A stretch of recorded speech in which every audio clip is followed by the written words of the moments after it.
Welcome to the Building Business Resilience Show with your hosts, Gareth Shears and Shane Hyland.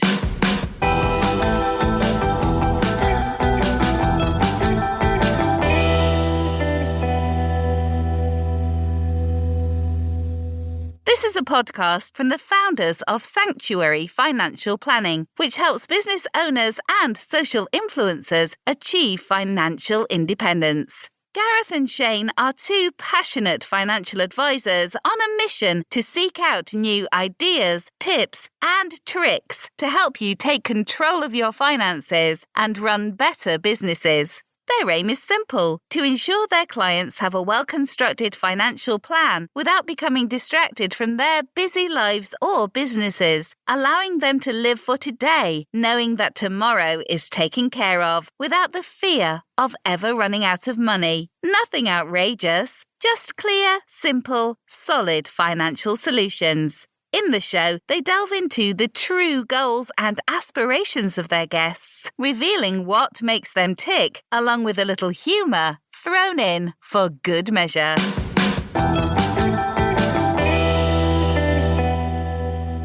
Hi, Kelly. How are you? Yeah, I'm fine, thank you. How are you? Yeah, we're good. Nice to be out of lockdown and like our English counterparts. Very happy. I'm not getting any pictures of people sending pints anymore or anything. My brother found it really funny and kept kind of like sending like, I was locked down today. Yeah. Exactly. How's it going? All that. And now he's not particularly happy now because he's in a 4-week one. Yeah. But yeah, how's things been for you in lockdown, I guess? Yeah, it's been a bit different really for us, or for me really, because we've not really stopped because of the nature of what we do. In fact, we've got even busier. So it's sort of we've been carried by the routine of basically, full days really, and then not in a weird way, not really having to worry about what's the next Netflix series or different things to do really. So I've had a bit of a different experience really. I've not had any time off. It's been full out. So yeah, it's just a bit. It's been okay. We got through it. I'm pretty lucky really, because I think I probably will have gone. I had lost a part, I think. Yeah, I did. We were having this discussion the other day that myself and Shane, we haven't really taken any time off. You know what I mean? Yeah. Kind of, other than kind of just general part days here or maybe a day here and there. But we've kind of, probably the longest period we've probably both been of kind of solidly working really. Which is good, because I know, it's a different for some people where like kind of, their businesses have had to kind of shut up shop and it's been kind of difficult like that. But I'll jump in and say hello, Kelly, now as well. No, you can't see me, but because I forgot to bring my camera home. Because when you're talking there, I'm sat listening to you, and I'm going, well, I'm in bloody lockdown again now, waiting on a result from my little boy.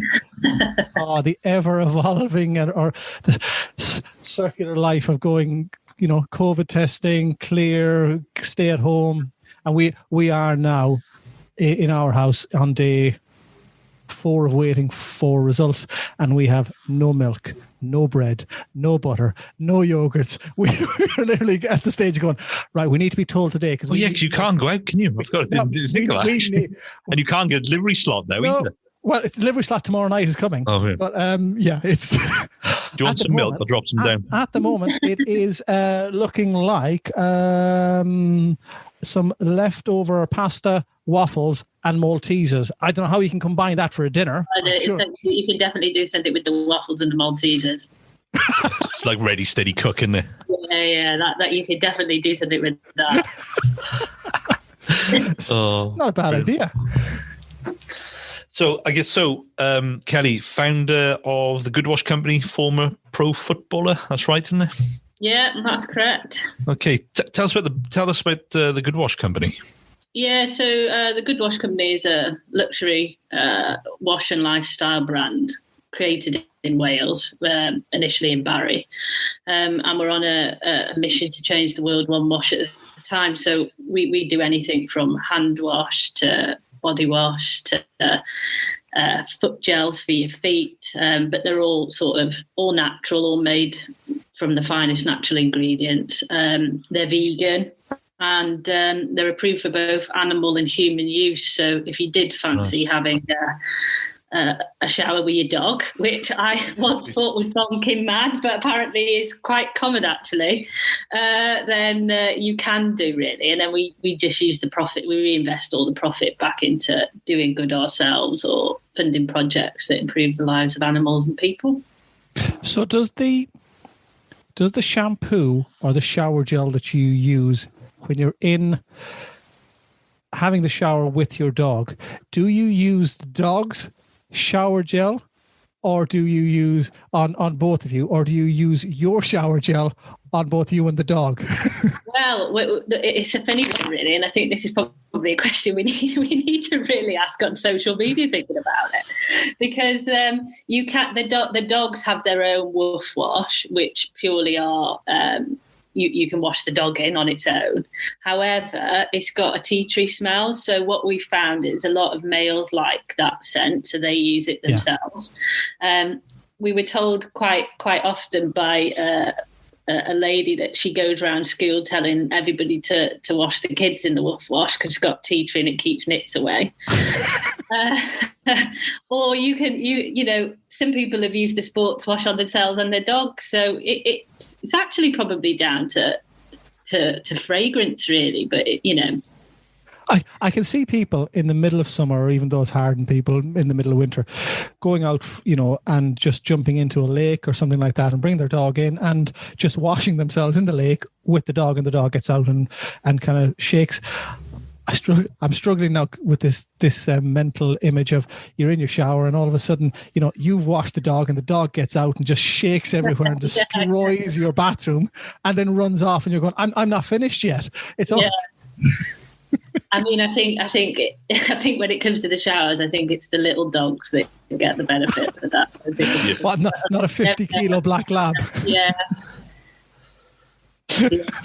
Well, you know, it's strange though, the amount of people that really love their dogs, really. I mean, Mandy, the co-founder, was the big dog lover and I was the people person, and I used to find it a bit fascinating. But you know, a lot of people make huge efforts. They send us photos and the dogs have got shower caps on, or you know, they're really part of the family, aren't they? And that's what we didn't want to miss out, really.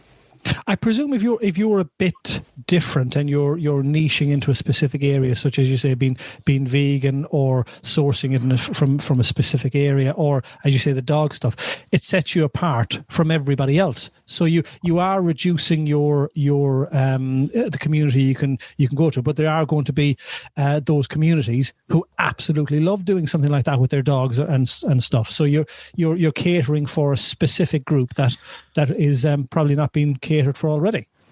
Yeah, no, I think we were the first vegan dog wash to the UK market, which was a bit of a first for us. So we knew that, you know, probably the dog range wouldn't be the main focus of our business or the main sellers, but actually once people had engaged, actually if they then thought, actually, you know, I could buy Goodwash for my dog as well, we'll do it at the same time. And we were quite specific about it looking the same as well, because often people will hide the dog shampoo that's normally a fluorescent colour and it's a 5 litre and shove it under the kitchen sink. They won't put it on the same shelf, or you know, the shelf that they put when people come, you know, people are coming round today, we'll get the Goodwash out, it's expensive stuff, we'll put it on the side and we'll put everything else away. Whereas actually now they're quite proud to have it on, you know, as a focal point, really, that, you know, oh, look, there's a dog wash there as well. Years ago when we were back, it's deviating. This is why we said earlier on it always deviates. Years and years ago, we had a dog back home, and I came home from school one day, and you know, one of the things as soon as I came in was I really fancied some chocolate every now and again. My mother would hide it, and one day there was some chocolate there, so I had them, only to realise they were the dog's chocolates. And they do taste a lot different, or they did many years ago. You know, it was a bit like diabetic chocolate, do they? It was horrible. It was absolutely horrible. I'd hate to think what's actually in that as well. Yeah. All right, okay. Okay, tell us a bit about the journey, your career, and I suppose more so the early days before all of this. Yeah, so I'm from North Wales originally, in Abergele, which nobody knew about until about a week ago when I'm a Celebrity announced that they were in our capital. Yeah. Which literally is in the backyard. Basically, had grown up in a football mad family. Well, then my mother actually hates football, but two brothers, dad that's big Liverpool fan, even though the middle brother is a United fan, which still struggle to. I think he did it on purpose, basically. So we're loving the moment at the moment. So I started playing football in school and different things, and then I developed an eating disorder actually, and I nearly died, and it was at the age of 10, so I was like one of the youngest it had ever happened to, and it was in the family, so it was quite a difficult period, but managed to get through it, largely because I've got a really supportive family, and I think that bounce back that I probably got. But when I came out, I was playing football in the park, and this is about sometimes a bit of luck that you get or a break. A guy from the leisure centre that knew my dad came over and went, "Oh, you should take Kelly. There's some Wales trials at the weekend for kids." I think I was 14 at the time. So my dad said, "Oh, I'm not sure. She's never really, but it's just a knockabout." And he went, "No, just throw her in." And I sort of pushed on it. Within a month, I was captain of the Wales under-14s team. I was captain of the under-16s within, I think, 2 months. And I was in the under-18s squad. And Arsenal came in and offered me to go down, as soon as I finished sort of my GCSEs or different things, that I could go down to Arsenal and go full-time. So I went down there from, it would obviously be about I think it was just short of 16.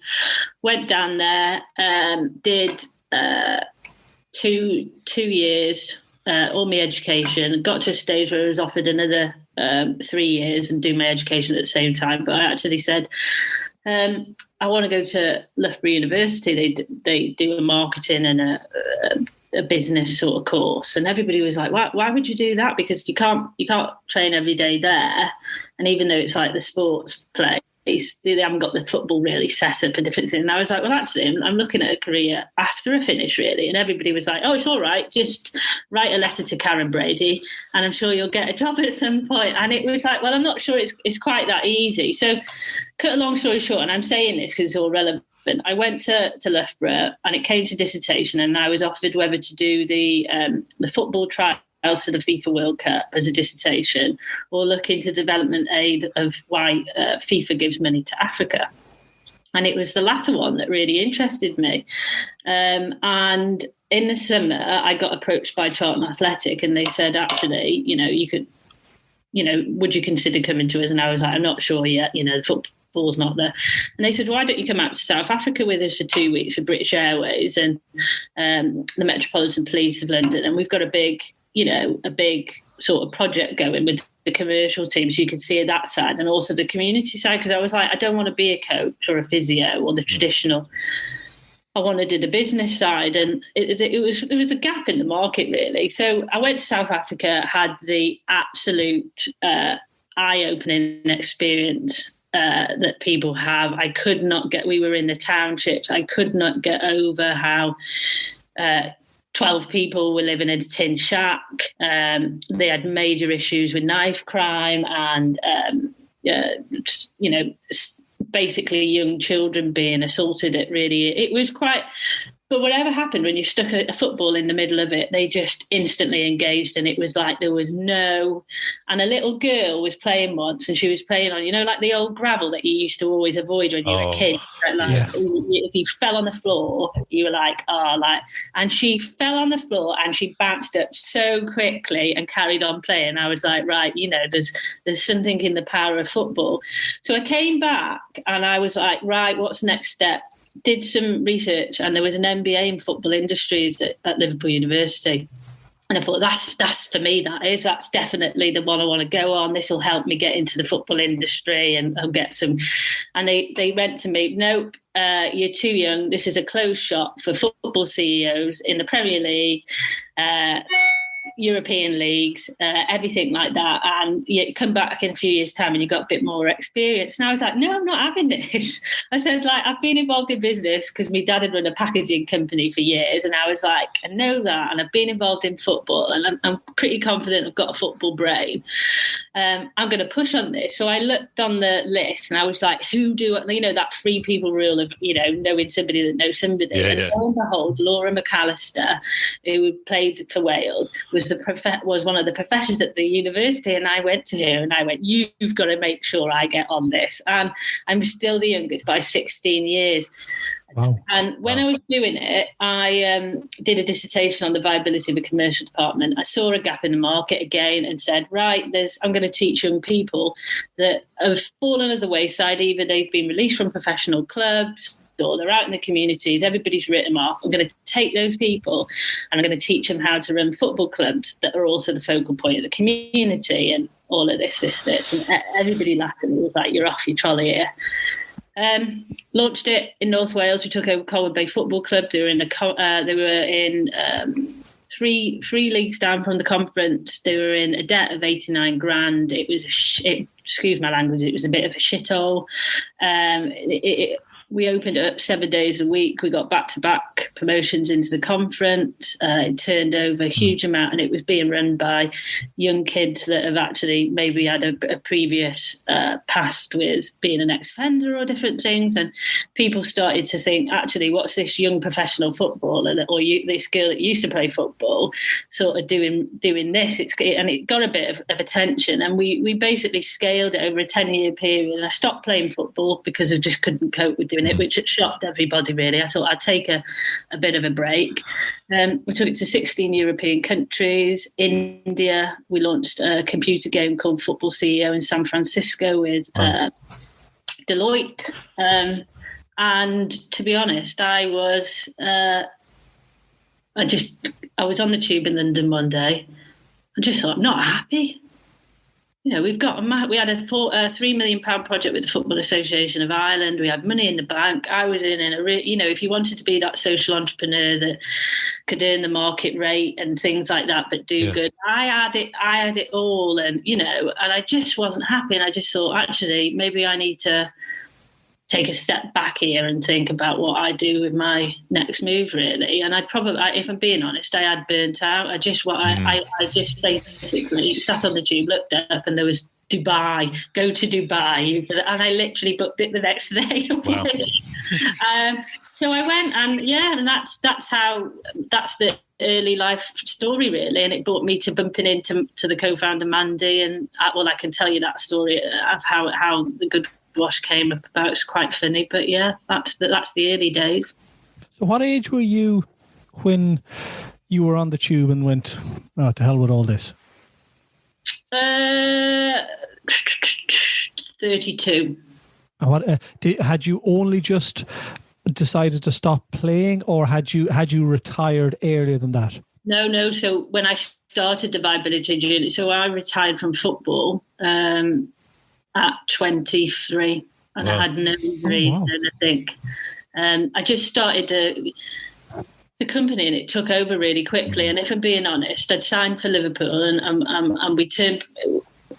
we were sort of professional, but we weren't professional in that you had to train 5 days a week, and then you were playing at the weekend, and you were training and to North Wales to Liverpool 4 nights a week, back and forth. And I joked about it was me. I was always a defensive midfielder, and we were struggling for goals. And I always said, "Oh, you should let me. I'm a fox in the box. I could score." And the previous season, they'd done it. They give me a go, and I banged in like 18, 19 goals. I ended up this striker, and I was a hold-up striker that everybody lumped it up. And 1 week, because we were in the Premier League and we were the team that were probably a little bit struggling. So every week you were up against it, really. Yeah. I spent 60 odd minutes doing shuttle runs right across, back and forth. You know how it is, that complete slog. And I was never the quickest. That wasn't my backing into defenders. And this girl came through me and she literally split my head, like from there. I've got like a big scar, right? Luckily, it's right through my eyebrow, but she split it completely open. And I came back to training a few weeks later. I've got to be honest, when you have a head injury, even if you're a header, you do start to flinch a little bit. Yeah. When the ball starts, there is an element of doubt of like, and something happened and I stood there and I was at Liverpool, and being a big Liverpool fan, I thought, my God, I should be happy here. I'm under the floodlights on a Friday night at Melwood doing the training. And all I can think about is I've got a really big to-do list and how am I going to do this? And actually, so I thought I'll take a bit of time out, really, and I never went back. Wow. So I did think it was going to be a period of like 4 or 5 weeks, but it ended at 10 years. Do you miss Always it happens. now, looking back? Do you think, I should have gone back? Or is it I was so lucky to be in that privileged position? I presume you played senior international for Wales as well as the under 14, 16s. You went up all of the age categories. Everything, yeah. So I think all in all, I had close to 80 caps at 22. Wow. So it was, people ask me a lot now, particularly with, how the women's game's going and different things. I don't miss it, to be honest. Maybe it's because I haven't had chance, but I thought I was really, really privileged that I had a period in my life, for probably a 10-year spell, where that was a good chapter where I'm not sure I could have really achieved much more, really. So for me, there was no regrets about actually, I thought I'd done what I could with my potential, and that actually it was something else about the next challenge, really. And I played a few years ago in a tournament, and the fact I couldn't walk downstairs or anything like that. It always seems like a good idea at the time, doesn't it? Yeah. I might appear in a 5-a-side game every now and again. But don't start him on that one. Don't play 5-a-side, right? Get shot by snipers, don't you? Yeah. I have massive, not respect, but I really get excited when you hear people talking about going to the highest level of representing your country. You're representing all those millions of people in your country and putting a jersey on and that has a crest or a badge, and you're representing the whole of that nation. That to me almost sends tingles down my spine. Yeah, I think it does. I think, do you know what? It's funny because I think now you reflect on it, or you feel that, but when you're in it, you're just so consumed or focused on the game or preparing for the game or anything like that, or not letting those emotions maybe come in because it can affect things that you don't necessarily feel more. So in the last few years, I'd say probably last 10 years, I've become more passionate about being Welsh, even though I haven't got the Welsh accent really, but I'm passionate about it really. And it does give you those moments, now when you see the national anthem being sung or different things, you get it. But at the time, it's sort of like you're just in a zone that, or maybe I was, that you just didn't allow it to maybe enter at times. Yeah, in the moment, I guess. So you sat in the tube and you make this, I guess, a life-changing decision, I guess, in a way. Is that where you head in the direction of Goodwash then? Yeah, and you know what? I've come to realise it in the last few years. Maybe I'm prone to an impulsive decision when I'm not. Well, I'm very prone actually to an impulsive decision at times where maybe I'm like, oh God, and I'm just like, basically I'm going to do it. And I'm going to do it now. So I took a bit of time. I wanted to take it. I had a position where I could take a little bit of time out and transition out of viability because we had to appoint a CEO and different. And that, we didn't get that right actually. So, but I was speaking at a Sports Wales event and talking about succession planning, and I'm a bit like, there's no, you ask a question, you're going to get an answer. Don't hold anything back. I'm not capable, or you get everything. And I was speaking at this event, and Mandy, the co-founder of Goodwash, came up afterwards, and she was like, oh, what's this about social enterprise, in that you reinvest your profits and different things like that? She was like, I worked for Pfizer for the last 10 years, and last year we made £40 million on the drug, and all the profits were given away, and she was questioning the bigger purpose and everything, because she was like, want to come back to Wales, want to do something. And you get a lot of this when you speak at events. People come up and they go, oh, how fantastic is that you run a successful business, but you also help young people and this. And I was in quite a ruthless thing, and she said, oh, I'd love to do what's your next thing? I'd love to do a business as well. And I was like, right, well, here's my number. If you think about something, because I said, I don't know what it is. And they said, quit your job and then come, we'll have a conversation. And she rang me up the week after, and she said, I've quit my job, handed in notice, coming back. I want to do something. Would you consider doing a joint venture on something? And I was like, yeah. And she was like, well, I'm in London next week. And I was back in London. And we was like, let's just meet and let's just have an initial chat and see what it is.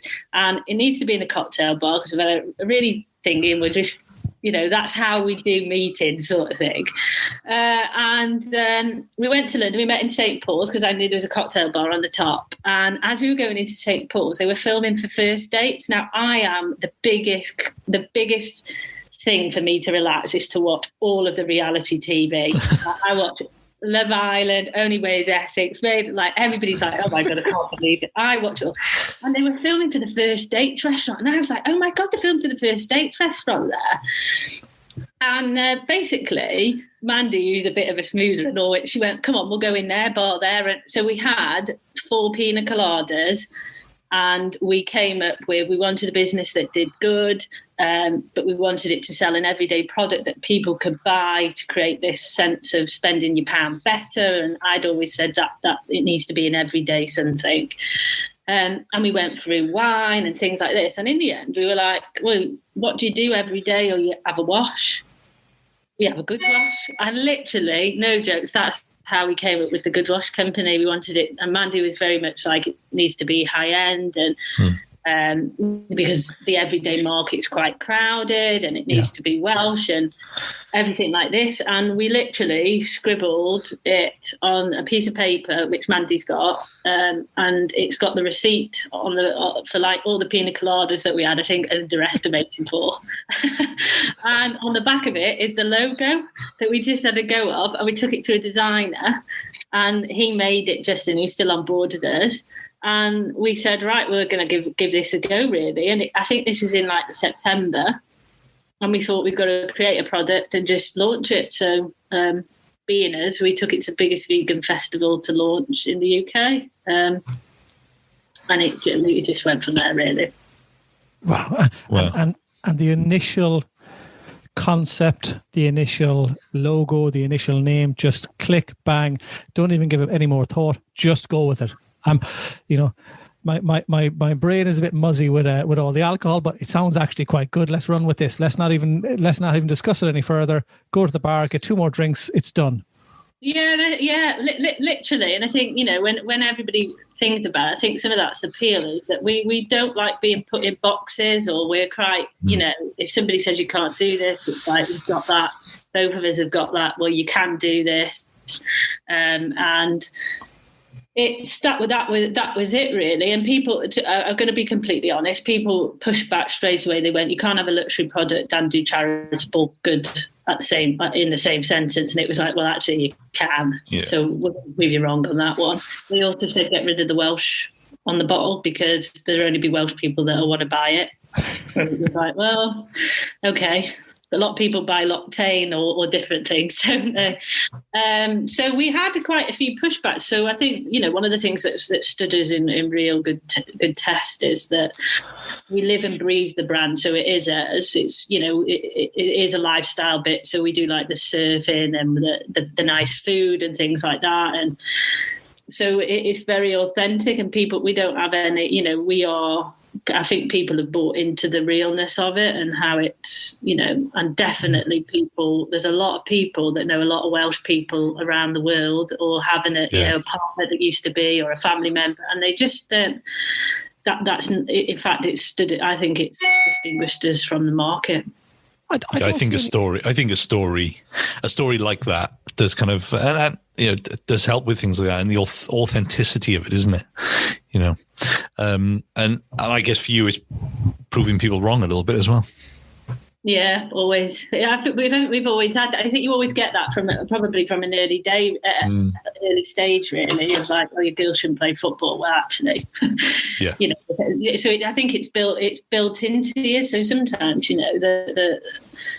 there's a place for people that will always say, well, actually, it can be done. Why can't it be done? Because no's never no. There's maybe, well, it needs to be tweaked a little bit. Absolutely. I've never gone into a shop and said, oh, I need some shortbread biscuits. No, I'm not buying the Scottish ones. I'm just going to buy the normal ones. The nationality of the product is kind of irrelevant. Yeah, but what you do is you go for the Scottish ones in the end because you think, oh, they really know how to do it properly and it tastes better. Yeah, exactly. And buy 2 packets of it. That's the issue. Yeah. I was going to say, I ask people the question, how have you adapted to the business in the current climate? And maybe it's a stupid question. The first thing that was coming through my mind was going, well, there's more people at home. So are they washing more? So does the business, has it expanded because more people are washing more at home? Or are they washing their dogs more often at home? Or, how have you adapted in the last few months? Yeah, well, we've had challenges in different ways to everybody else to a certain extent, because when the Prime Minister went on live TV and said, well, if you wash your hands, you save lives, our online business went absolutely through the roof. Really? Overnight. Like, I think we did 16,000 in a couple of days, which, like, previously our online sales we hadn't really focused on because we were still relatively early in so that was a big challenge for us operationally, particularly with capacity, because we'd largely been, that startup phase where your friends are involved, your family are involved, you get anybody in that can help you do the bottling, labelling, because we did it all in-house. Yep. And we had supply chain issues to get bottle closures, with a pump up, because it was unbelievable. And thankfully, because my dad had a background in packaging, he'd sort of seen it early and told us to get stockpile up. So we were able to do that. So we had all of those challenges around how do you just fulfill and survive, really, all of these orders and make sure you maintain. But then on the other side, we had this other challenge that maybe the others didn't have, was that we're in a crisis, and Goodwash, really, if it's meant to do what it's supposed to do, should step up in a crisis, because that's the good in it. So what good are we going to do?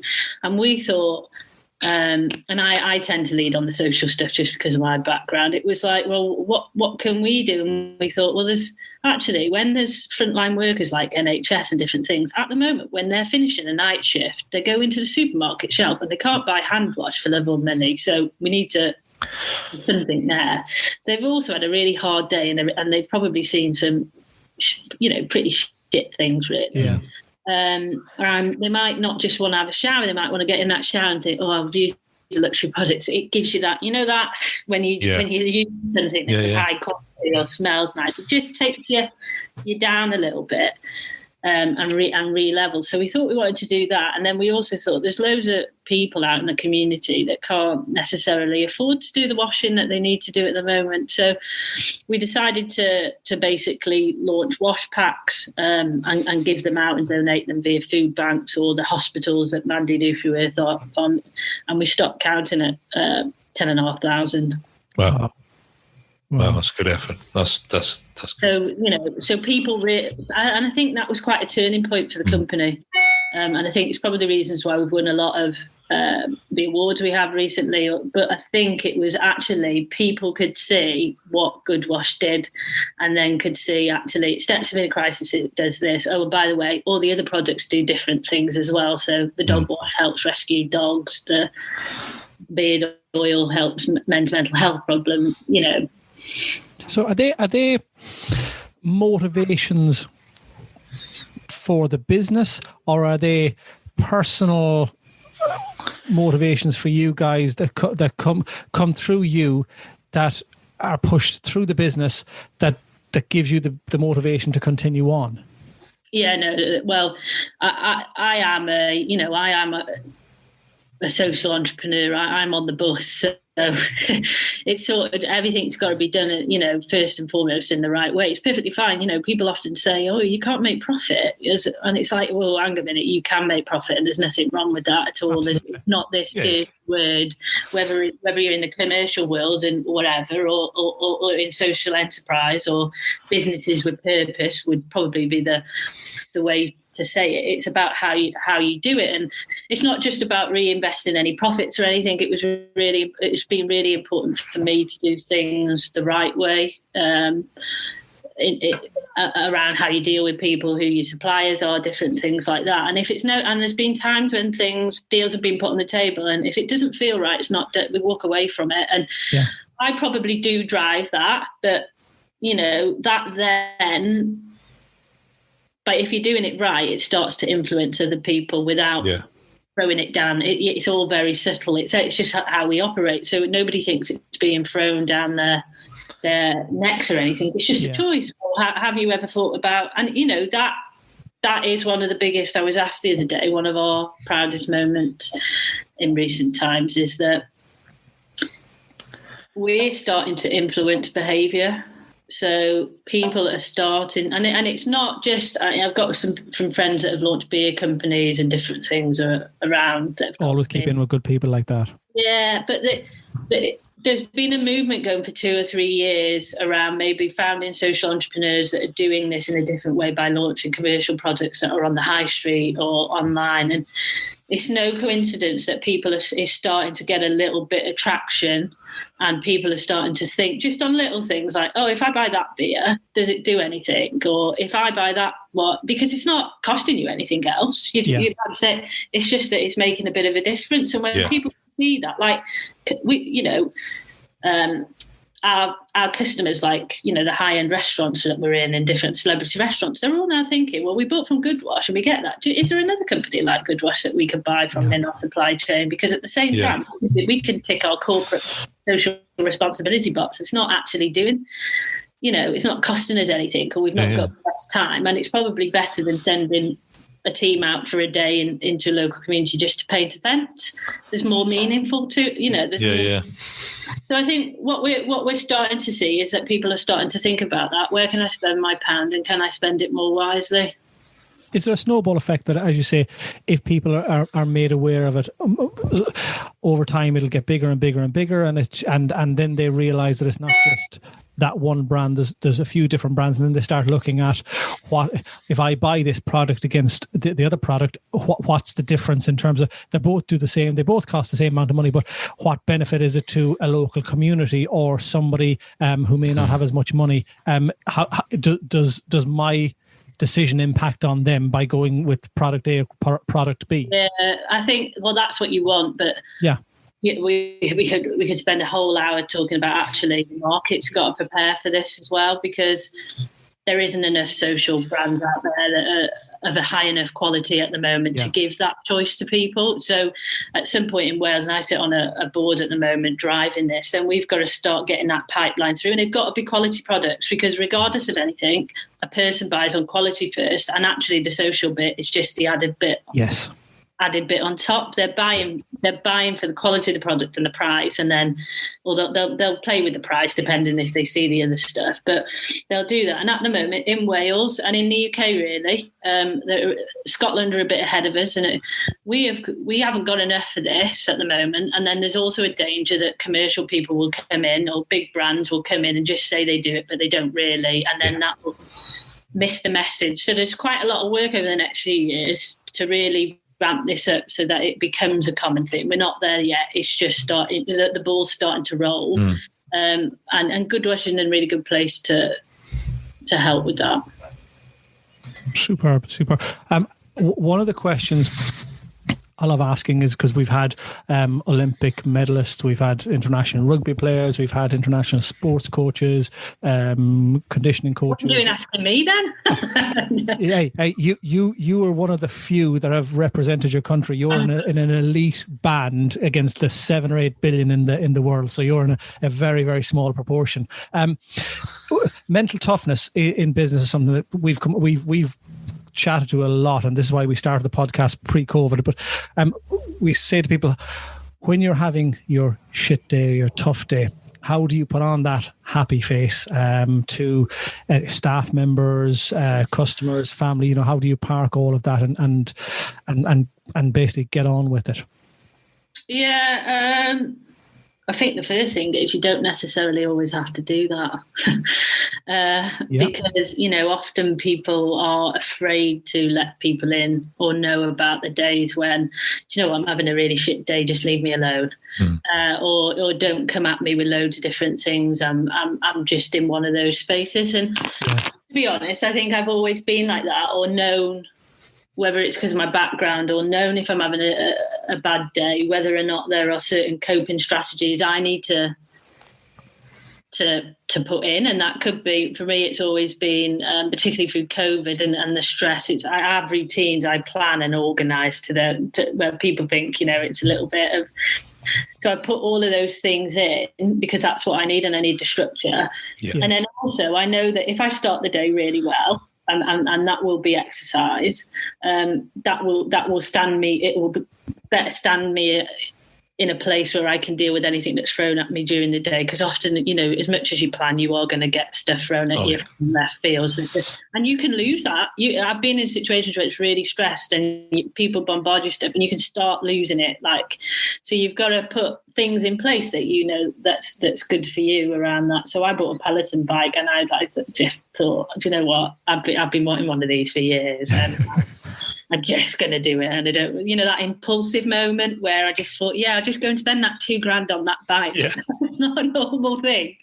And I can't actually afford it, but that's going to set me up. So I think it's around having those coping mechanisms or things that can get you through that, for you. That could be exercise, or it could be music for people, just to rationalise it all. And I think sometimes it's just about being honest about it as well to your team. And actually, do you know what? I'm really struggling at the moment. I know that's a hard thing, but most times people will go, I get that. Get that completely. Yeah. It will last. Give me 2 hours or different things. I'll be all right. Yeah. So I think that's the bit, like you say, I think it is a good thing. It is okay not to be okay. You know what I mean? In that way, and we can have things like that. And as long as people know. And I think you've got to be honest, because you can't put a brave face on all the time, can you? No, and it's challenging. It's not human. No, and business, running your own business. It's the most extreme roller coaster ride in the world. Oh, of course it is. It is a micro, and you've somehow got to get used to being uncomfortable a lot of the time. And I've always said that. I always say that to people when they start a business, you've got to get comfortable with being uncomfortable. Yeah, no, 100%. Because that's how you spend most of your time. Yeah, I think winging it. 3 things. Yeah, but is that to a certain extent you have to, don't you? Yeah. You have to wing it and think, well, say yes, and we'll find a solution. Yeah, we'll work out how the yes works later on. Yeah, the Richard Branson style, isn't it? Say yes, and we'll worry about how we do it afterwards. Yeah. So Kelly, because you have a sporting background, is the Peloton bike, and I'm the same as you, I have to exercise in the morning. I just use the idea that in the morning my mind is grey, and when I do my exercise, I have a black and white view of it, so it kind of it unmuddies the brain. Are you doing the exercise as a coping mechanism, or is it just because you have had a sporting background that it's something you enjoy? I think it's both, to be honest. I if you were to talk about the benefits of exercise on your mental health or your well-being, it's a no-brainer, really, isn't it? It's free. But it's not easy for everybody. And, regardless of how much you do or how fit you are, or everybody still doesn't want to do it. at the start, it's when you're out, and that's the thing with exercise. And I was listening to a podcast. You get the rewards at the end of it. You feel better at the end of it. You don't really feel that great during it, and you certainly don't fancy it at the start. So if you buy into that, you think, well, actually, I'm going to do that because A, I enjoy it, and B, it's going to make me feel better. And actually, in exactly the same way that you've just said it, in the morning, it might all feel a bit foggy. Thankfully, I've always been able to sleep, and I think it's the biggest blessing to me going. And it just clears it and resets it. And you think, okay, yeah, feel good now. I can see, black and white or grey or whatever that. But I'm in a better place, really, and I think it just sets you up for the day. I mean, some people might not. Some people might do it at the end of the day or different things. But for me, I've found a noticeable difference doing it in the morning. No, it has to be the morning, and I was impulsive like you. As I had an injury at the beginning of the year. Don't worry, Mr. Shears, we won't talk about it. But I jumped on and spent a shed load of money on a Watt bike, and most mornings now during lockdown, it's getting on there on the Zwift app and absolutely trying to beast myself. And halfway through, 40k cycle or whatever it may be, racing against people around the world, I'm just blowing and going, what the hell am I doing? I feel like crap and I want to give up. And you kind of go, well, just do another 1 kilometer, just do another half kilometer. And then you get through the 40k or whatever it may be, and you fall off the bike and you go, I feel like death. And 10 minutes later, bang, the batteries are fully recharged. The world is all black and white. You can rationalize anything that you need and you get on with the day. And as you say, during that, it's like, I want to give up. I don't want to do it. I can't do it. There's no way I can keep going. But you just find a way to do it. Yeah. And that's why, it can become addictive, can't it? But it's and different people will need different things. So some people might want to do a yoga thing, or they might want to go for a walk, or they might actually want to just relax at the end of the day and have a nice glass of wine and watch the telly. It's different things. It's about knowing. I think it's how many people truly know themselves and what's needed for them to be able to. That's the challenge, really, isn't it? Yeah. I don't think you know yourself until you face adversity or a challenge, and you do something that makes it better, and then you realize, I didn't know I could do that, or I didn't know that would help me. If you plod along in life and there's no adversity or challenges, it's going to be difficult to know yourself. Whereas if you do, you can say, well, that works for me when I'm faced with this type of situation. But so many people fear failure. Failure. Look, actually, it's often the best thing you can do. Of course it is. Isn't the sporting thing that you only learn from your losses? You learn more from your losses than your wins. Yeah. Let's go on to more positive things. Some highs and some lows of your career. I think that we'll start with a low because it was nice to finish on a high, isn't it? A low was when viability came to an end. We didn't get the succession planning right, and when you hand over your baby and that doesn't necessarily work out as you want, that's quite a hard. It's quite traumatic, actually. Even though you get there in the end and it all happens, but if you make wrong appointments at the wrong time, or not necessarily the wrong appointments, but you didn't have the structure around it, or different things like that. If you get it wrong and it's your something you've invested in for 10 years and lived and breathed it every day, that was a hard blow to take, basically. And I mean, I've learned a tremendous amount from that. Maybe that 6 months, more in that 6 months than I could have in the 10 years before about. And how it stands you in better stead to run a business in the future. But that was a bit of a low point. Eric Cantona scoring in the FA Cup final was definitely a low point as a youngster. Yeah, let's not talk about that day. From Wembley that day. Let's not talk about that day or the horrible white suits. Yeah, especially when my brother was a Man United fan that I mentioned earlier, and I got that the whole 4.5 hours. But yeah, so I think that in all seriousness, the end into the viability was not as that I hit a low with that. It came out, we got a happy ending in the end, but that was quite tough. High points, obviously, if you football, if you were asking about sport in terms, obviously it's representing your country, and I got to play with one of the best women's, setups in Arsenal, and then I managed to be involved in Liverpool, which, if you're a Liverpool fan, you always want to be involved in that setup, don't you? And different things. So in that sense, I also carried the Olympic torch, so that was a big. Oh wow! Yeah, that was a big day, not only for me but for the family and different things. So that was good. And then in business. Obviously, it's not the awards but people always go about them. It's not the awards that do it for me, because you can get awards and not be behind the scenes. Your business could be good or bad or going through difficulty. So it's never that. It's nice for the credibility and customers and things like that. But it's how that every company that I've been involved in or done, it's the way it's been run and how we do stuff. So, and people, not only just us, but people have been able to buy into it and gain ownership. So they think, well, Goodwash is a well-run company, and it's got, it's really ambitious, it's commercially focused, but it's got, all that, social impact that is hard. But actually, we can buy into it and we feel part of it. And I think when that's something I'm really proud of. I was going to say then, I was waiting for another high of, a few months ago when they lifted a Premier League trophy in an empty cup or Champions League final. Well, I'm holding that at the moment because I think there's a few more to come. So ask me in 5 years' time. Any good funny stories? Because we're trying to end on a high that basically won't land you, in a legal argument with anyone that you can. No, we have got a funny one that we share, and it won't land us. I won't name the company, but when we started out.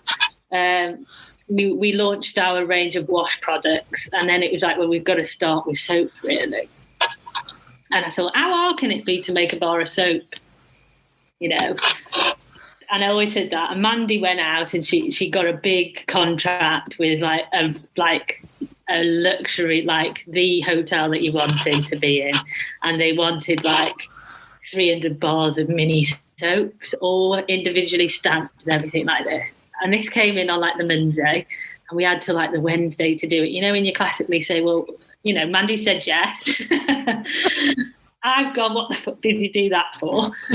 But said, right, we've got to make it happen. And it can't be that hard doing this, can it? Well, it was like handmade soaps in mini bars ours are all handmade. It's an 18-stage process, to get it right, from cutting and everything.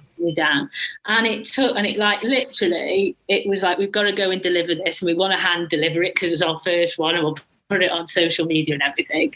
Mandy's stressing because she didn't get involved in the thing, but it's got to be this way, and I'm giving it, it's all right, we've got it in hand. Stayed up till like 2 o'clock, 3 o'clock in the morning doing it, right? Went round to a house. Is everything done? Yeah, it's all in the car now, everything like this. Let's just get in the car and go. I'm like stressed to the hill. We go to the hotel, and when you have these, basically the country lanes, aren't they? You wind them, and we're going at the hill, and on the right hand side was a golf course, right, or getting ready for a driving range so you could drive in. And she goes, I just want to get the soaps out and make sure they're all right, Kel, because I haven't seen them and I just want a quality control. And I was like, man, you got to just trust me on this one, right? So she gets out of the car, and I've stacked like this. And obviously my car, if you press the button, the route, and all I heard was the box fall onto the floor. And we have got natural butter kind of soap that is now on a gravelled floor. And we're giving it this, and there's two old fellas in the car park going, do you want any help? And I'm like, I don't know if to laugh here or cry. And we got them, and we had to basically wipe them all down, and they were fine. They weren't really. There was a few at the bottom that we managed to get rid of. We just had to say, we'll have to send you an extra, the best one. And then, so we managed to get that. We're not laughing about it at the time, I am now. And then about 3 or 4 weeks later, the lady goes, oh, these soaps are absolutely lovely. These are. Some of them have got an exfoliant in them. The secret ingredient, yeah. We didn't tell you about that. No. So, it's a funny one. At the time, it wasn't funny at all. And, we had no issues with quality control or anything like that. But, it's just... What time of morning were you both arguing by the driving range? Just like before... About 8 o'clock, Superb. Barbara and Wendy came over at this point as well. So... That's brilliant. That's great. So what's next for you, Kelly, and the Goodwash Company? Yeah, so, I mean, the main focus at the moment is the immediate focus is getting through to Christmas. But we need to come out of COVID stronger than we went into it. So we've needed to take this period to make sure, being in a startup is different, and the mindset in startup is different to being in growth mindset, and growth and doesn't happen overnight. And anybody that thinks that does, either you've got somebody who's putting a load of money in, or you've got to work through it and ride it out, and also make sure that you've got all your policies in places, all your foundations, all of these things that nobody really can be bothered about at the time because it doesn't seem the priority. But when you get to the growth stage, it's like, have we got HR stuff in? Now we've got to take people on. Have we got this in? What's the operational scale up from a unit in Conway to a pick and pack, or and we've got to, we're working hard to put all of those in line so that come 2021 really that we can really go for it, because we are, whether it's our sport, it's always push, where can we find the marginal gains? And we wanted to be that Welsh company that was, had the social, that first social retail business that was a social enterprise, and be the flagship really and take it to the world. And we think we can. Wow. That's good. No, watch this space. Yeah. Superb. Thanks, Kelly. Appreciate your time. That was really, really interesting. Really, really enjoyed that. Thank you very much.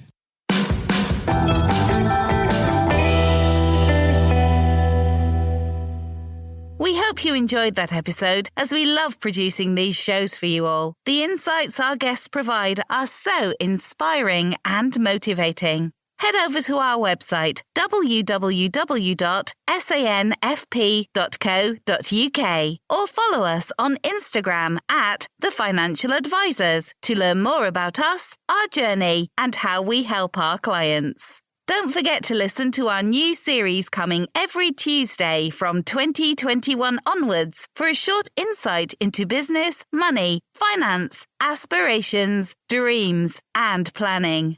Also, if you are enjoying the series, please do leave us some feedback with a quick review, as that helps us grow and ensure we are giving our audience the best experience. Until next time, thanks for listening.